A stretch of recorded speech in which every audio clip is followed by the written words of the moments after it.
Hi, happy Sunday everyone. Welcome to this week's version of Widening Circles, and today I'm going to be playing up with something a little bit different, and I'll be inviting my friend Georgia on real soon to speak with us and share some of the brilliance that's coming out of her astrology work. Hi Roswell. So let's start by just taking a few breaths to ground in ourselves and settle in. So wherever you are, finding a comfortable seat.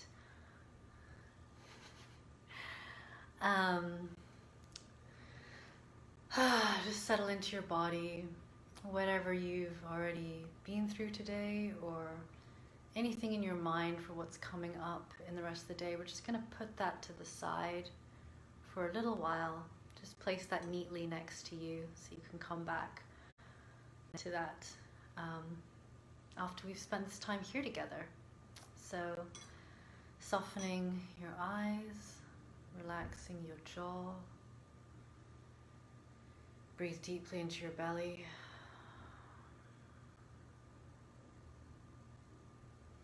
Feel the one piece of your body making contact with the seat, making contact with the floor, the groundedness of who you are. And then your torso lifting up, your spine extending straight, and your head rising. Inhale deeply into this space, and exhale, relaxing everything. Inhale again through your nose, smoothly, cleanly. Just pause at the top, and then exhale slowly, softening in. And one more time as we pay attention to the quality of our listening. Internal thoughts, external sounds, all is well, all is welcome.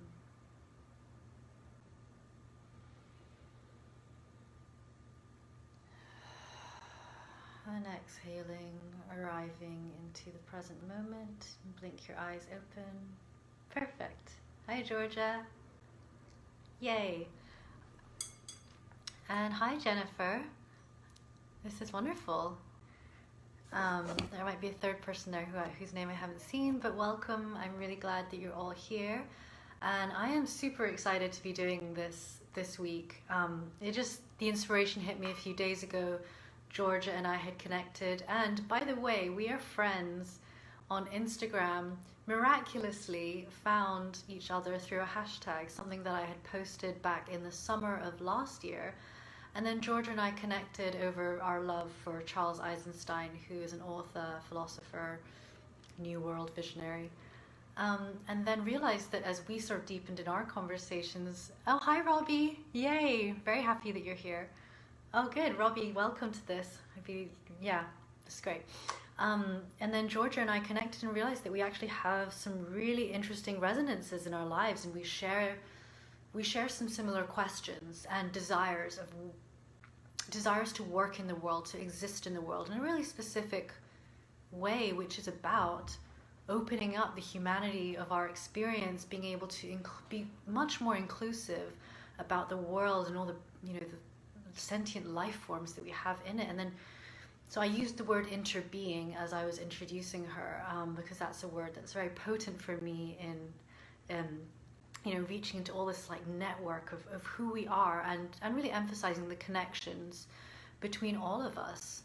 I could say much more about that, but I'll put a pause on me for now, and just to set this out. So I'm going to invite Georgia to come live with us here real soon, and then I have a few sort of questions that I had come to mind, but I'm also just going to see where this conversation flows.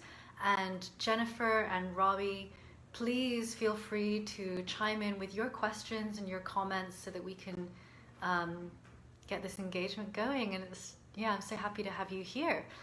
So without further ado, I'm gonna see if I can do this. There we go. An invitation has been sent.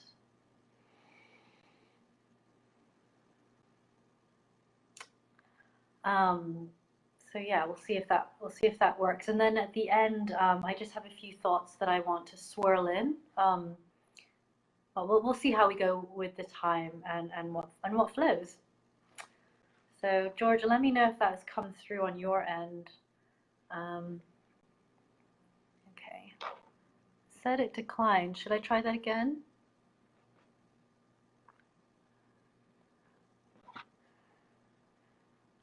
As you can see, always an experimentation with the technology. I only did this once before with Kayla. Oh, see connecting. Yay!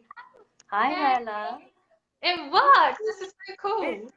It totally works. It's brilliant when it works. Oh my goodness. I'm just gonna hello everyone in the community, and hi. I know that I can see my friend Jennifer watching.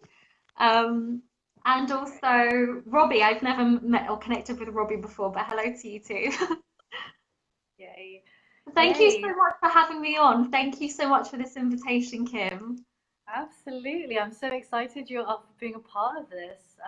This little community group is in infancy, and I'm really up for just experimenting and finding ways that we can connect that feel enriching. And, from the conversations that we've been having recently, it just seemed like this has got to happen because some of the things that you've shared with me in our conversations, I've just it's been so thought provoking and meaningful. And so that was the spirit in which I really wanted to invite you to share things in case other folks in the community listening in can also connect in with your wisdom. And I like to provide a platform for the people in my life who I think are bringing real value to the world. And you're definitely one of them. Oh, thank you so much. And I feel, I feel the same about you. And it is amazing thank you. That really touches me deeply because it's all about, I love that idea and it keeps singing back to me more and more recently is that this idea of we rise by lifting others, that, no one achieves anything alone and community is becoming more and more important in our world. And I think, it's coming out of competition and more into collaboration and support with one another. Um, and so, yeah, I feel the same. And I think it is amazing that you and I have really only connected through Instagram. And Yeah. and then immediately it was that singing of resonance. And then it's interesting, isn't it? Because it's just that we knew when there's an alignment of values and alignment of vision, we've never connected before in our lives, but we knew that we would resonate with one another. And it feels like I've known you for years. I know, right? It's so Yeah. funny how that stuff works. But you're right, and I'm really glad you said that about values because I think that's one of the deep similarities between us is that we're really oriented around our values, and that's why when you and I clicked in together, there's like a level of trust that seems to already be present, and that allowed us to really open up and go into things. So yay! I love that we're on the same page about that. Um, Before I dive into any of this, like well, I don't know, these sort of thoughts or questions or conversation starters, would you like to just, I don't know, give us like a 2 minute overview of your work or anything about your background that you want to share? Just, introduce yourself a moment. Okay. Yeah, okay. I will attempt. I will yeah, thank you. I'm from England, hence the strong English accent. Same as Kim originally. We were both born in London. And I'm based in Italy at the moment, in Trieste. And I come from a varied background. I'm 27 and feel like I've lived many lifetimes already in terms of evolutionary processes in my own journey. If anyone's familiar with astrology at all, Pluto is a dominant planet in my chart, and Pluto is all about death and rebirth.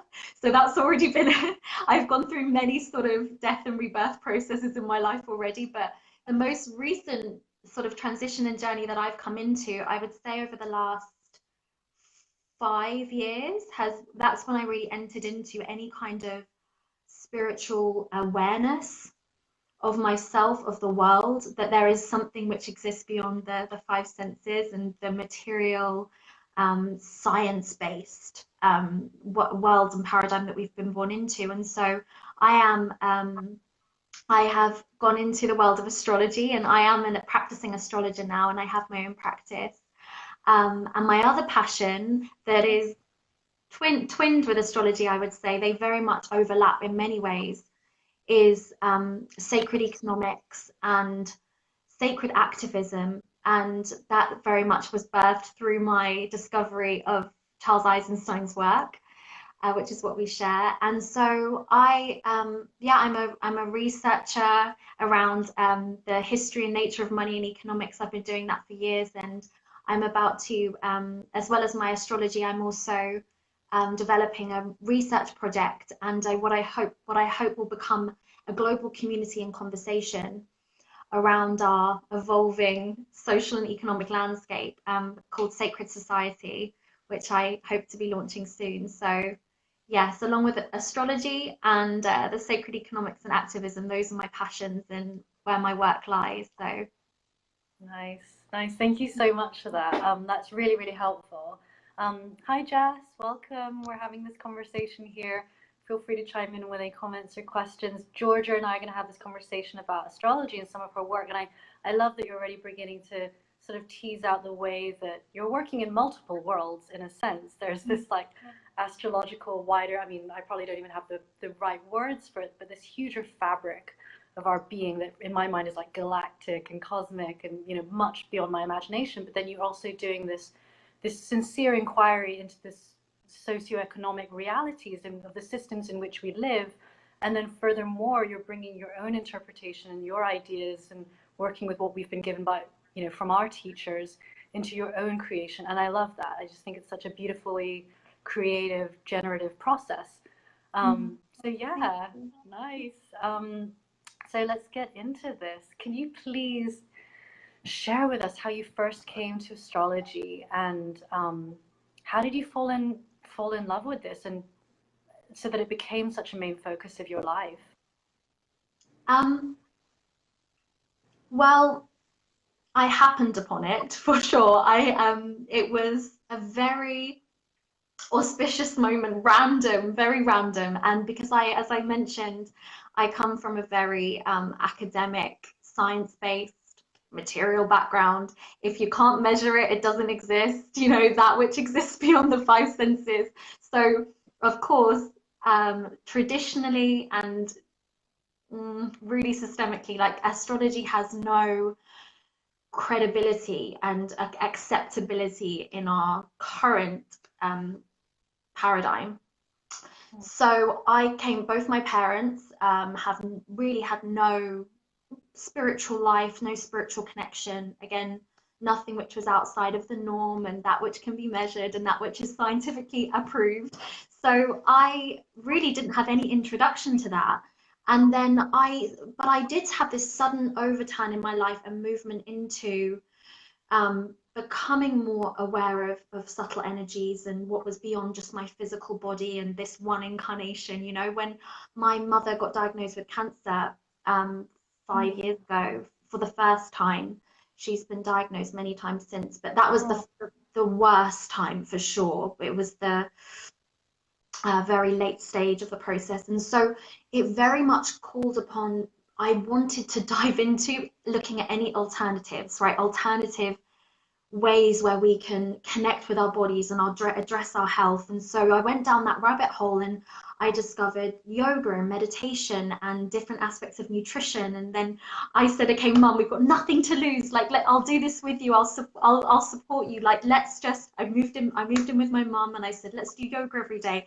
Let's cut out so many toxins out of our body. And so what happened was, and those are practices that that changed my life forever, because we never went back after that. The benefits that we felt, both physically, emotionally, every level of us was transformed. And my mum in many ways felt better than before she had started chemo, so that was incredible. And it just opened what happened when you go into that, when you feel into that which again is just beyond the physical body, the senses, what we have been taught to, and really information and paradigms and layers of truth that we've been given as to who we are and what our bodies are and what life and reality is.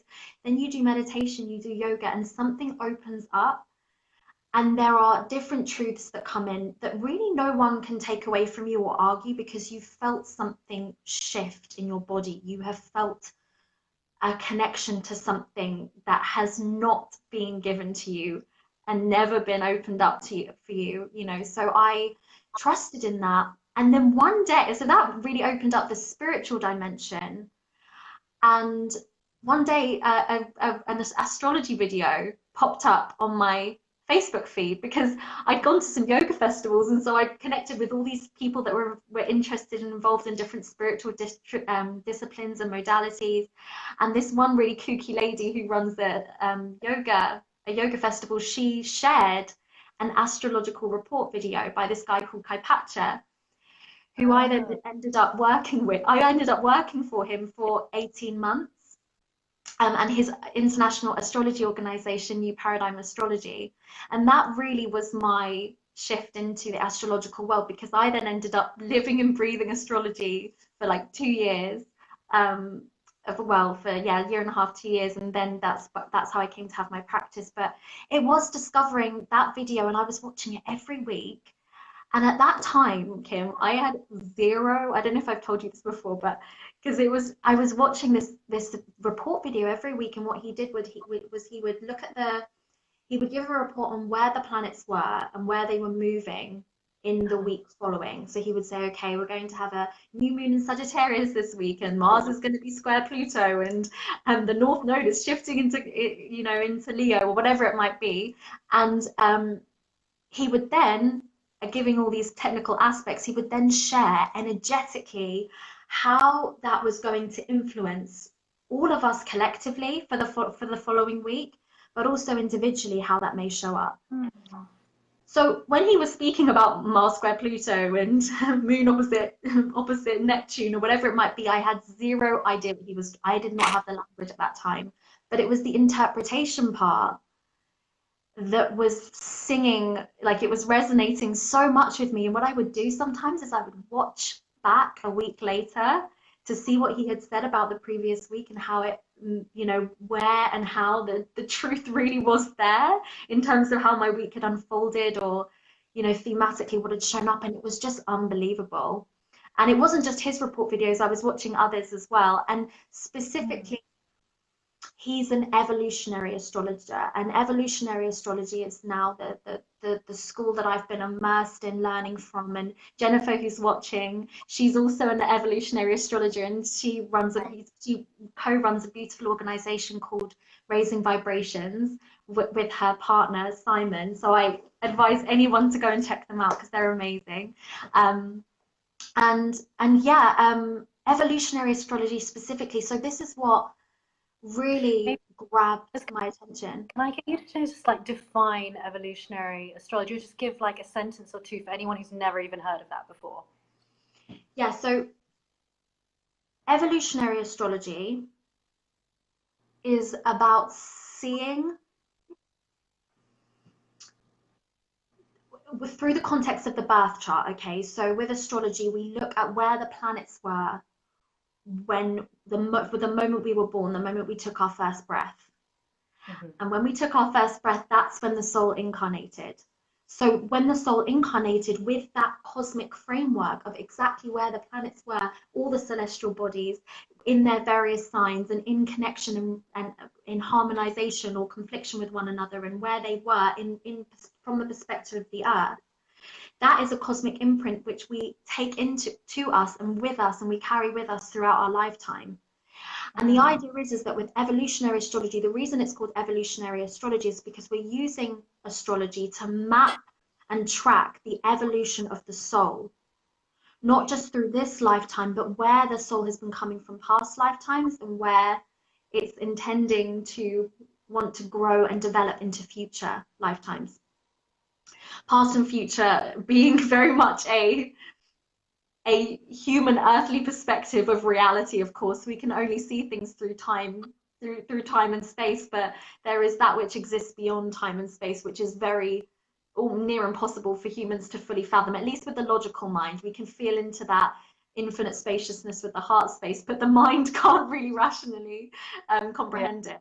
So but yeah, so with the birth chart, we can therefore see, like it's we call many evolutionary astrologers, Kaipata being one, describes it as a blueprint of the soul. So Mm, that's why it's called evolutionary astrology, because we can see the soul's evolutionary journey through mm-hmm, lifetimes, including this one. mm-hmm. Um, Awesome. yeah, Thank you. so that's how I came across it all and fell in love with it deeply. Yeah, yeah, that's so awesome. And so how many years do you think it's been since that time when you first were sort of catapulted into this world through your inquiry because of your mom? Um, it was 4 years ago that I discovered astrology, and then yeah, through working in astrology for a couple of years, and then yeah, and then now transitioning into to my own practice. Um, and it's strange because I don't really remember. It's strange. It's hard to remember life before astrology now. I just because I love it so much, and I share it with everyone who knows me knows this. Like my if my sister, I think my sister might be watching, or she'll watch later. But after I discovered it, I everyone I would meet, I would say, let's pull up your birth chart and let's look at your astrology. And it kind of shocks me. It's always it's a constant journey of awe and wonder. Like you are still surprised and in awe at just how much the birth chart resonates. Um, and at the same time, yeah, it becomes less and less surprising because you know that it is Mm, going to resonate. And right.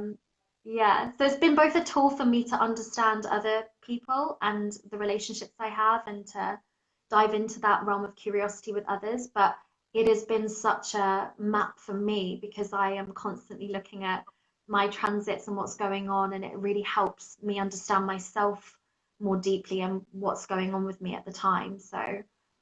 Cool.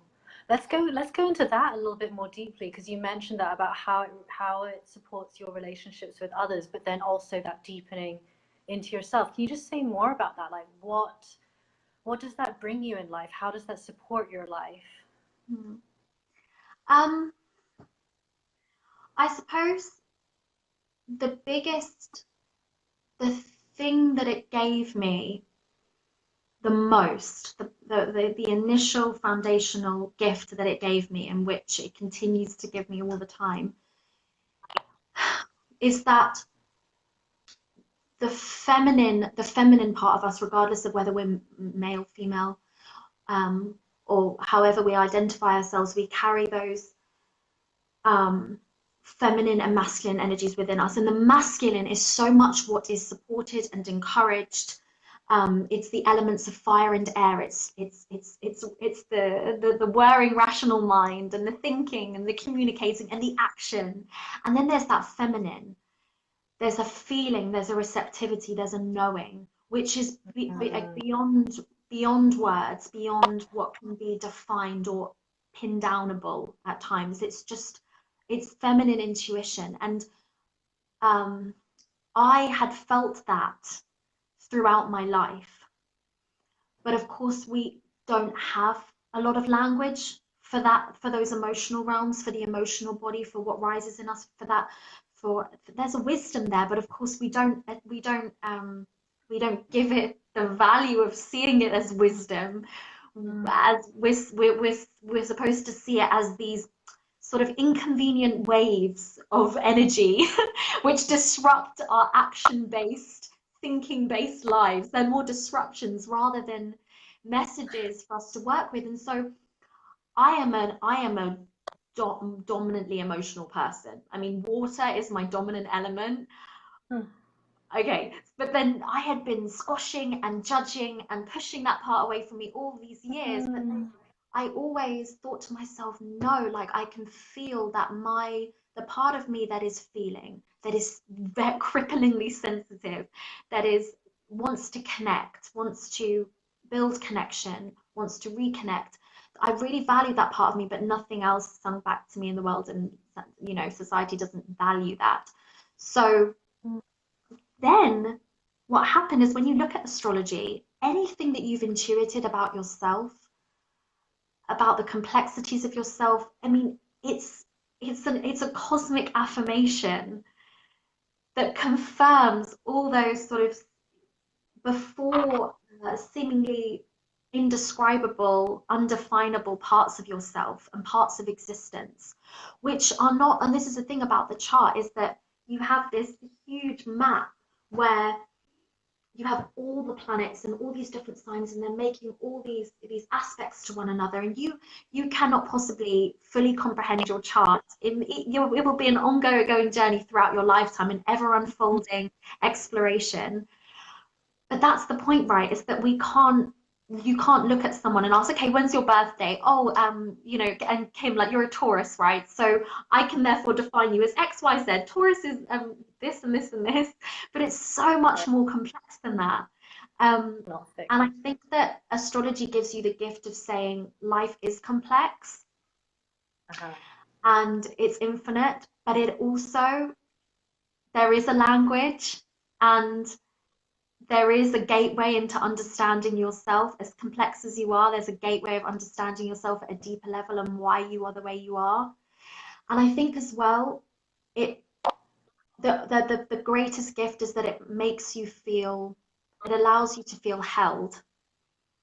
You Oh, love that. think, yeah, like you were born into, you were incarnated, your soul incarnated for a reason into this lifetime, into that time, that place, the parents that you have. Your soul has an evolutionary intention for this lifetime. There is a reason that you are here, and not just for your life, for the life of others around you, but also our earth is a sentient living being. And just as we as souls, individual humans, we are on our own evolutionary journey through this lifetime, our soul, our earth is on its own evolutionary journey, and we are a part of that. And so it just connects you to something that is so, it's the uniqueness and relatedness. That's what the Charles Eisenstein talks about. The definition of the sacred is uniqueness and relatedness. It is that simultaneous, seemingly paradoxical truth that everything is completely, utterly, infinitely unique in and of itself. As is seen in the birth chart, there is no one else that has your birth chart. It's infinitely unique to you. And at the same time, we are intimately, infinitely connected to everyone and everything. We are held by something that is so much greater than ourselves. So, yeah, it's just a huge, it's a doorway to mystery and to the unknown, but it's also a doorway into really being held and kept safe by the universe, by something greater than us that we will never be able to truly fathom as humans, but it's just a knowing that it's there and that it's guiding us. That's the greatest, deepest gift it's given me, definitely. That holding. Yeah, that's awesome. Thank you. That's beautiful. And it's so, for me, that sort of connects back in with when I was hinting at the interbeing, when I was sort of sharing about this earlier. And I love the way you describe it as a heldness and this, yeah. I hadn't heard that before, Charles's definition of the sacred as the uniqueness and the relatedness. That's definitely something that I want to ponder more. Yeah. So the next question that I have for you is to just tell us about Black Moon Lilith, because her name is cropped up in our conversations, and you said to me before that that's something that when you've been talking about her, others, women particularly, maybe their ears have pricked up, and so I wondered if yeah, you just share with us about her. Oh yeah, definitely. Yeah, it is true that when I touch on Lilith in a reading, if I'm giving a reading, if my sister's watching, she'll be able to resonate with this. I gave my sister a reading once. It was like quite early on in my astrology practice. I was like quite new to it. So I was so excited to share with her everything that I'd learned so far. And I was like, let's look into your chart, Molly. And I think we were on Skype for like 7 hours, like because we were also integrated to catch up. But we went dive deep into her chart. But I remember that following that, she kept messaging me saying, Georgia, you touched on Black Moon Lilith. Can you tell me more? Can you tell me more? And specifically about Black Moon Lilith. And that that has always, I've always found that to be the same thing when I'm giving a reading, particularly to women, and I mention Black Moon Lilith and how it crops up in their chart, that something ignites in them and they want to hear more. And this is why, because Fascinating. yeah, and so it makes you, there's something going on here, and there is very much a like sort of people that are tuned into the energy of Lilith would very much, and with astrologers that work with her would very much say that her energy is rising on the planet today, is rising in us all, in the collective. Um, Hmm. Lilith, so the goddess Lilith, so Lilith was Adam's first wife in the mythology, and of course the story from the Hmm. Bible, the, these stories repeat themselves again and again and again throughout history in different ancient cultures and civilizations. But for the sake of Christianity, etc., we will just say, okay, Adam, Eve. So Adam's first wife was Lilith. Lilith was born from the same dirt. She came out from the same dirt as Adam. But then what happened is that in the story, in the mythology, yeah, she came from the same dirt as Adam. We think of, Adam and Eve as the masculine and the feminine, right? But Eve was actually Adam's second wife. Eve came from Adam's rib. Okay, Yeah. so ask any feminist if they are comfortable with the description of, that the birth of the feminine came from the rib of a man, that all the that the great deep power of the feminine came from Adam's rib, and they will probably slap you Oh, because it just doesn't ring true, does it? It doesn't make no. So anyway, so right. Lilith came from the same dirt, and then Lilith was called upon to have to lie beneath Adam so that Adam could dominate. So in order for them to have sex, like Adam had to Mhm. dominate Lilith. Lilith refused to do this. She said that she wanted it to be equal. She said that I would like to either lay side by side or be on top, or, I would like, there needs to be some equality here. This was refused. And so she was exiled from the Garden of Eden. Um, she was first raped, so she was dominated, she was abused, and she was cast out from the Garden of Eden. um, she wasn't welcome there because she wouldn't submit. She wouldn't submit to the dominance of Adam, the masculine. So Oh, she was cast out from the Garden of Eden, and then Eve took her place as the second wife of Adam. So the thing is, though, is that most of us don't even know about her existence. That she was the feminine energy, and any indigenous culture that you speak to, the Maori, for example, when I was in New Zealand last year for the first 3 months of last year, the first elder, I was part of this, I took part in an 11-day deep diving course into Maori healing and wisdom. And the first elder that stood up on the first day was this man. He was really old. Rehua is his name, amazing man. And it was very difficult to understand him because most of what he was saying was either in Maori or it was mumbled. But he was speaking about the deep nature of the feminine. The feminine, the two elements, earth and water, right? He described, and all Maori agree, and again, any indigenous voice or wisdom I tune into, the same message. The power of and depth of the feminine, it is far greater and deeper than that of the masculine. There's something deeper there. We are not told this or connected with this. And this is the thing about Lilith, is that in astrology, Lilith represents our deepest power, deepest power. But it is a power that we have rejected. We completely ignore that it even exists within us. We suppress it, we push it down, and therefore it turns into shadow. It turns evil, it turns distorted. And so it comes up in wow. our life in unexpectedly dark ways because it has been so shamed. And that is the shame that Lilith carries, that rejection. She was turned into in mythology, and again, not just in Christianity, but she was turned into something that was, it was demonized. She was seen as this demon that, like, she would, like, they would paint things on the walls to try and deter her away because they believed that she would come and eat their babies. You know, she was, instead of this fertile goddess, like this earth goddess that she was seen as a force for destruction rather than creation, right? So when we look Yeah. at this in the chart, we can see this as being where our greatest, deepest power lies, the feminine power, right? That we Yeah. have pushed down, we have repressed, and therefore it turns into shadow. And that is what is now rising within us all and within the collective. Lilith is the earth That's mother. Lilith is that earth energy where we have denied and pushed down and tried to dominate and control, right? The patriarchy. We have tried to dominate the mm-hmm. the unfathomable power of Mother Earth. We think that it can be something that we can control and manipulate. Mm-hmm. And she's that power is coming back now, and she's not coming back quietly. She's coming back.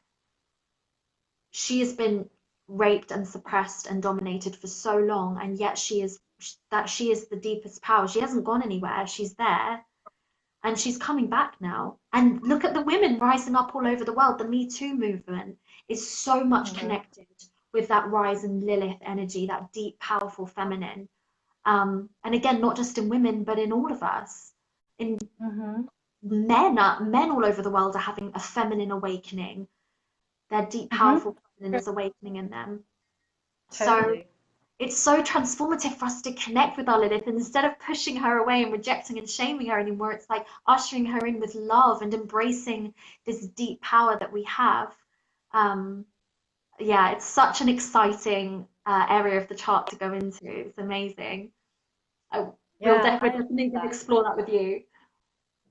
So much of what you said just then was really, really powerful. And I just want to bring Robbie into this because she's saying that she just looked up her Black Moon Lilith and it's right on her ascendant just in the first house.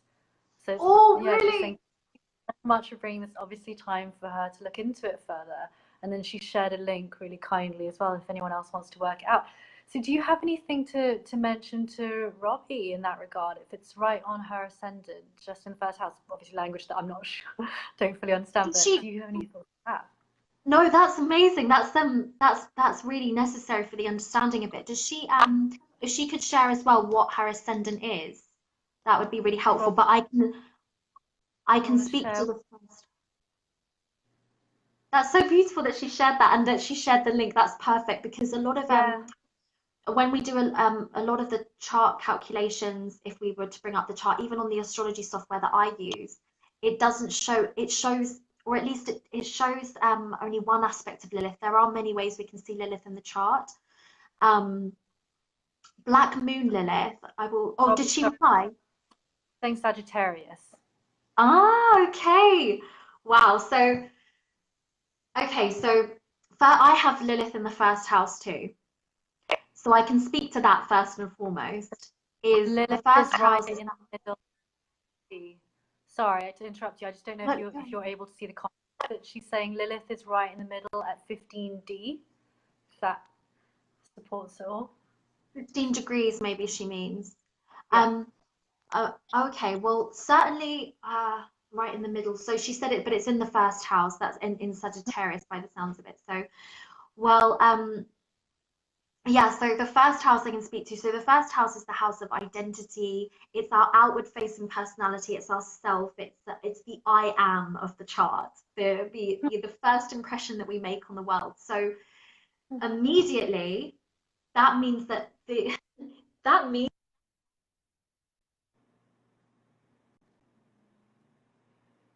Oh dear. I hello? yes, I can hear you now. Froze for a second. Oh, okay, yeah, no worries. I'm just gonna quickly, it's so that we don't get disturbed again. I'm just gonna write a quick message here because it's that someone's calling me, so it's interrupting the Oh, call. no worries. Right, Yeah. gotcha. Um, so yeah, the first house being the self identity, that outward facing self that we say, hello world, here I am. And often this can be quite unconscious. So the fact that Black Moon Lilith is there is an energy of yours that is even more unconscious. And now, what I would say is that I have it this too. So what this is that immediately when we say, hello world, here I am, here's my personality, here's my sense of self, there's an immediate shame. There's almost like there's an immediate sense of not wanting to take up space, not wanting to say, hello world, here I am. There's an immediate shaming that we would even go be as bold as to say, you know, I am a self, I am a being, I exist in the world, I exist, point blank. And I have the same thing. It's basically like, for me, the way it showed up was constant apology, constantly. I'm sorry, I'm sorry, I'm sorry. And one of my friends pointed this out to me. She's Mackenzie. She's very Lilith herself. She has a lot of strong Lilith energy. She said, Georgia, it's literally like you are saying, I'm sorry, I exist. The amount that I would say sorry. And it's absolutely the truth. And so what happens when we have Lilith in the first house, I find that the way that that shame shows up is that we reject it so strongly that we...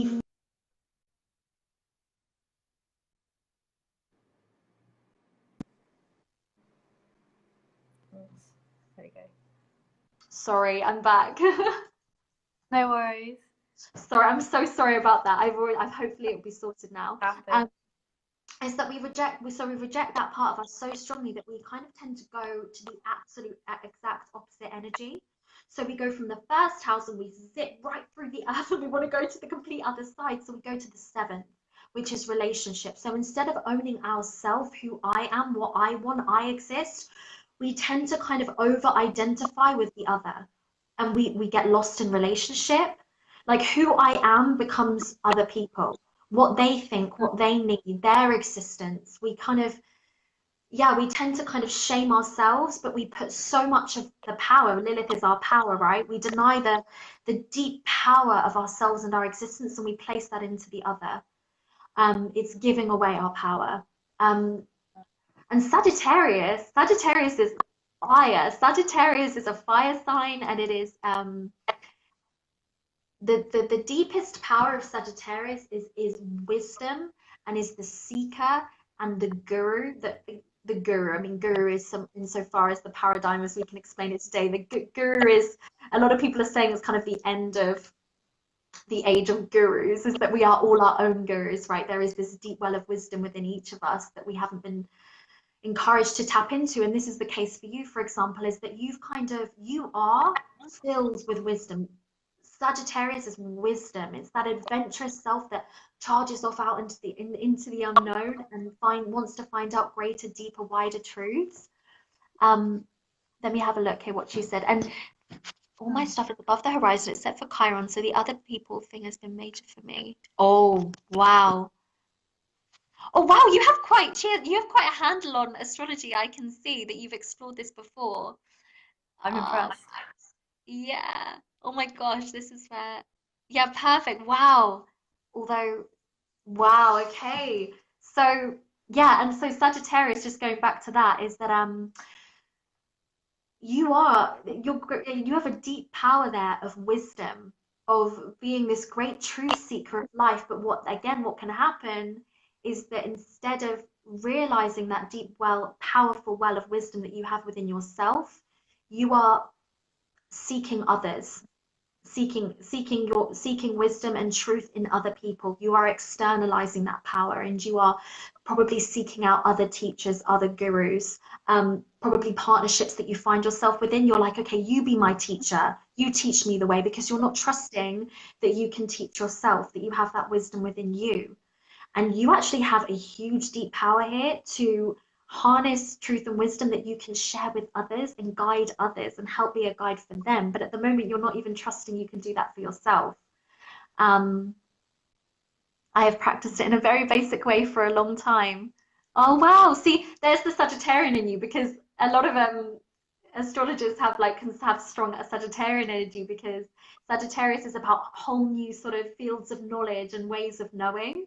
So, and of course, that's quite like astrology is quite an exciting realm in today's standards, because not a lot of people practice it. So that's that curious, adventurous side of you that wants to dive into astrology. So, but yeah, but this can be a place where you've really, yeah, shamed yourself in terms of not trusting that you have wisdom to share, that you have wisdom at all. Um, yeah, first house is deep. Like because I have the same thing. It's just, it really is an apology of self, deeply. I think I really had to ignite. I had to, what I really did have to do is I had to own my solitude and independence. I think coming out of relationship and tuning into my own power as an individual, that's what helped me, where no longer was my power defined by the person I was in. By being alone, I, for the first time, truly felt into my own power without constantly seeing myself through the eyes of another. And I think that's where that Lilith really came alive for me. So, yeah. It'll be interesting to find out where yours is, Kim, when we do Yeah, I your can't reading wait to to find out where your get Lilith is. into that. Sorry, we've got a delay. I keep talking. Yeah, I can't wait to deepen into that. And thank you for sharing so deeply. That's so interesting that you're able to connect on that. So thanks, Robbie, for getting involved and Yeah, sharing. thank you. Um, Thank you for sharing that. so I'm seeing that we've got about her, like looking at quarter two-ish. To what something that you said in there, I thought we could maybe just go in that direction towards sort of wrapping up. As you're saying, this is an area of deep knowledge and wisdom, which currently, because of the overemphasis that we have on material world and certain paradigms that have been, dominant for a while, what would you say to someone who is quite new to this or wants to deepen into it, or perhaps, trying to wrap their heads around it, how do you engage people who are skeptical, or do you have any specific resources that you think would be helpful for folks? Yeah, so those that are skeptical, I can speak to that first, and then those that sort of are wanting to dip their toes curiously into the waters, but they are still holding back because, of course, I think talking about shame, I think there is still just a lot of shame around even allowing ourselves, because we still live in a very science-based material paradigm. There is even a lot of shame to even indulge in curiously diving into these areas. Most people who, when I tell people that I work in astrology and that I practice astrology, the first thing that people say is, whoa, whoa, whoa, wait a second.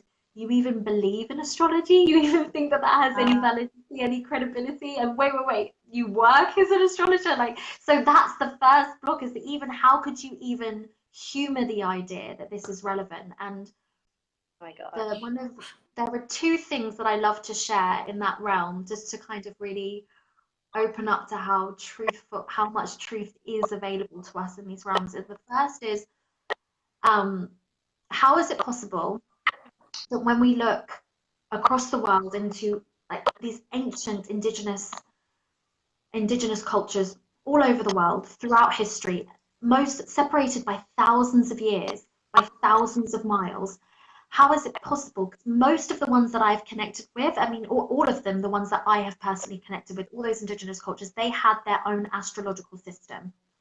They used astrology, okay, first and foremost. Secondly, they were looking up at the night sky and they were coming to the same conclusions energetically. They were feeling into the same energies, the same archetypes when they would look up at Venus, what we call Venus in our language, but they would look up at Venus and they would feel into the same energy, that, that goddess energy, that feminine, that love, the beauty, art.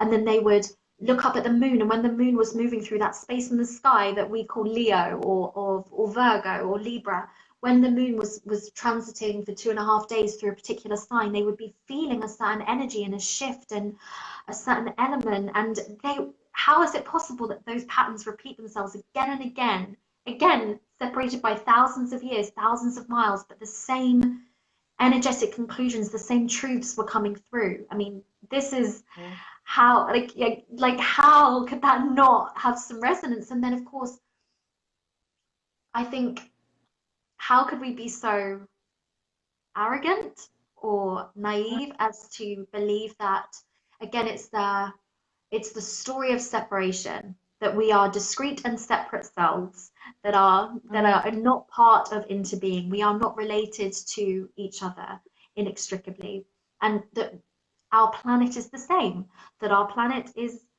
is in its orbit and it's moving around the sun, and there just happens to be some other planets there, and not really any profound connection with anything else. Just, again, the discrete and separate self that's just doing its own thing. Um, and so, how could we not think that these celestial bodies affect us? I mean, just on a first level, I love to share, even if you, my stepsister, for example, Simone, she's a policewoman. She's really not interested in anything spirituality, not even yoga, meditation. She's never really indulged in that part of life, part of herself. But even she says, as a policewoman, she says everyone in the emergency services would agree that on the night of the full moon, there will be more action. We will be more busy, and we are going to be rushed off our feet all night. Um, Mhm. that they just, she says, she'll admit, she said that's absolutely true, that on the full moon that happens. So, and there is, so of course that is, how could we not believe that there is something wider and greater and deeper going on? That again is mysterious. It's beyond what we can currently measure or make, explicitly fact check, but there is a truth there. And so I would really, yeah, if you are interested in astrology yourself, and people are skeptical or criticize you for being interested in it, those are the two sort of little things I keep in my pocket. Yeah. Um, but yeah, and the resources wise, I mean, I'm such an advocate for evolutionary astrology. I think it's such a profound gateway into it all. Really, the journey of the soul. That really, when I read a chart, that's where we start. We start with the journey of the soul, and then we look at, okay, where Venus is, where Mars is, and we start to. But really, we start with Pluto and the nodes, and so that is such a beautiful gateway into it. So really, some really good resources is Raising Vibrations. With a friend of mine, Jennifer, she's now part of this group, and she Mhm. runs Raising Vibrations with her partner, and they are evolutionary astrologers. And then you have Jeffrey Wolf Green, who founded evolutionary astrology, and he wrote there are two books: Pluto, the evolutionary journey of the soul. There's Pluto Volume 1 and Volume 2. These are really big books, though they're quite hefty in terms of diving into it. But a really good resource is Ari Moshe. I can put a link below. Ari Moshe, who I used to work with, he's an astrologer for New Paradigm Astrology. Um, he he's wonderful, and he wrote an introduction to evolutionary astrology, like a neat little ebook. You can buy it from his website, and he just takes you through in such a gentle, warm-hearted, like very deep and explorative way. And he's fantastic. He's just a magical being, but it's such a beautiful sort of guided journey into it. And I would say that the final thing is the best way is to have a reading, because Yeah, can imagine. whether that's with me, I mean, I give readings, and I give readings in the gift. So then it's always open and available, no matter what kind of financial means, um, what financial situation you're in. It's always by gift, so it's down to the choice of the person who receives, and then following the reading, you can make a gift, if you choose. But so it's always available. So I'm very happy to offer that. But then there are so many astrologers out there, and evolutionary astrologers, but it just means that instead of poking around for different information and trying to weave them together yourself, you just have someone to hold your hand and just putting you into the chart and looking at things in the big picture, when things really can come to light. And then you can start going into specifics, but to have that foundational overview first of webbing, really making all those connections and seeing the bigger, wider picture of your soul's evolutionary journey, at least in the first instance, I think that's really, really, really helpful. Um, yeah, certainly with evolutionary astrology. Mm. So I hope that's helpful. And I can put those Yes. links below. Yeah, please do. I definitely invite you to share links, anything that you referenced in this conversation. If you do have the time to share in the comments, that'd be so helpful. So people catching up with this later on, if they want to deepen into the inquiry, that they can follow up with that. Just going to take a moment to acknowledge Robbie. Robbie's saying thank you for that, and she seems. I think you two are wonderful. You remind me of your younger self, but have much more things together than I did. I do think that. we're all just on our different ways, but thank you so much. And Robbie And says oh, the same in psychiatric institutions. They recognize the full moon as well. That's so wild.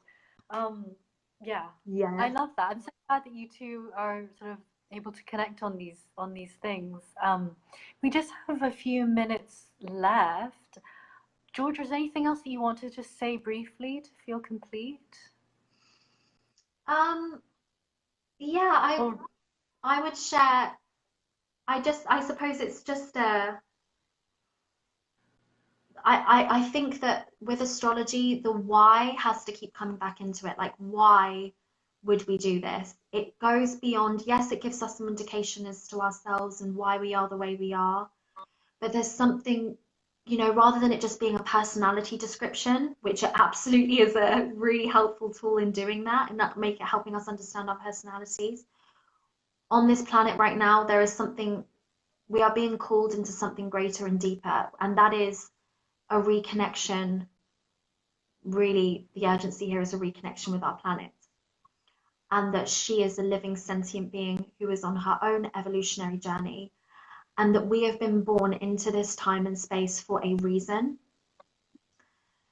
and that astrology helps us understand what that reason is, that we have a purpose here, we have sacred work to do, and we are needed and we need each other, and that, yeah, there is a divine intelligence going on here, and we are here in the words of in the Maori people call this, that we are kaitiaki. Kaitiaki means caretakers.